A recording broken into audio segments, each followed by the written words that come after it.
और अल्लाह ताला जल्ल शानहू ने कुरान करीम फुरकान हमीद में जो एक मुसलमान हाकिम की जो निशानियां बयान की गई हैं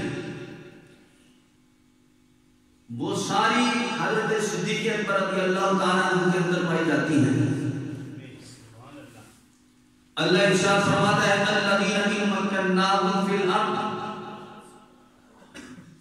कि जब अल्लाह ताला जल्ल शानहू किसी को सल्तनत अता फरमाता है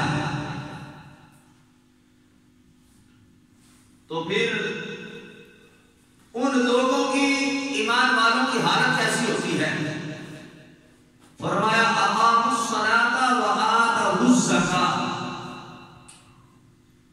ऐसा हाकिम नमाज भी अदा करने वाला है और ज़कात भी अदा करने वाला है। ये मुसलमानों के हाकिम की निशानियां कुरान ने बयान की हैं।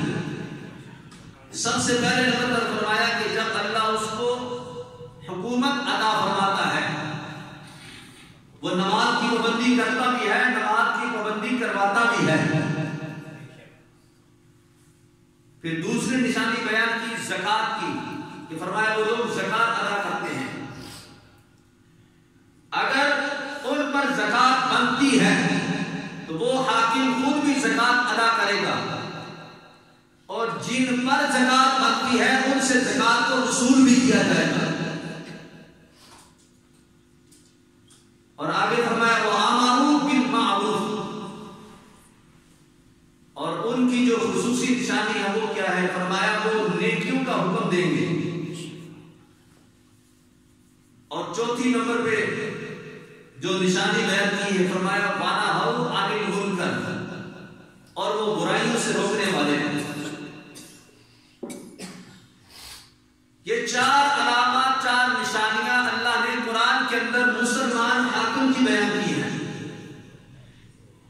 और हज़रत सिद्दीक़ रज़ियल्लाहु ताला अन्हु को अल्लाह ने ये चारों अलामत इतनी कसरत से अता फरमाई थी, इतनी कसरत से आपको अता फरमाई थी कि हज़रत अली मुर्तज़ा शेर खुदा रज़ियल्लाहु ताला अन्हु,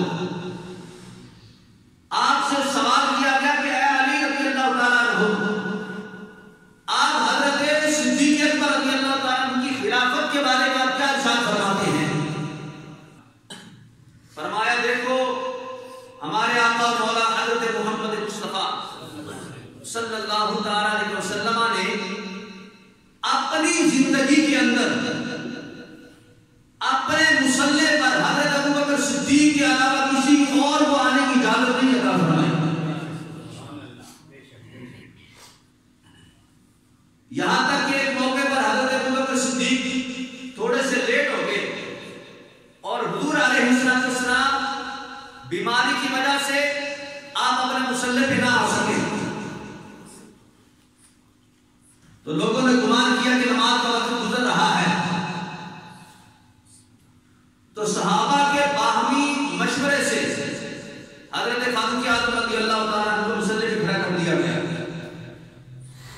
फारूक आज़म रज़ियल्लाहु ताला अन्हु ने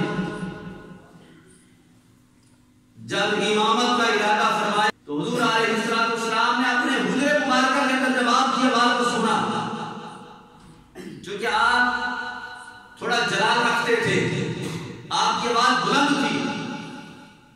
हज़रत सिद्दीक़ अकबर रज़ियल्लाहु ताला अन्हु के अंदर जलाल कम था, जमाल ज्यादा था।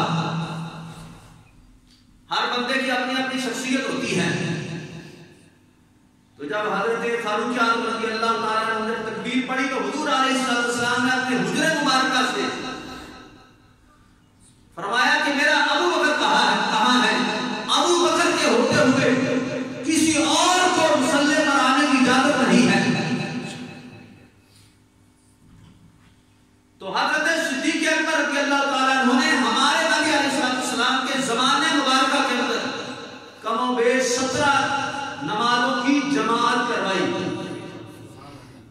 लेकिन हुजूर अलैहिस्सलाम ने अपनी जिंदगी के अंदर अबू बकर के अलावा किसी और को ये इजाजत ना अता फरमाई कि वो मेरे मुसल्ले पे आए और आके नमाज पढ़ाए।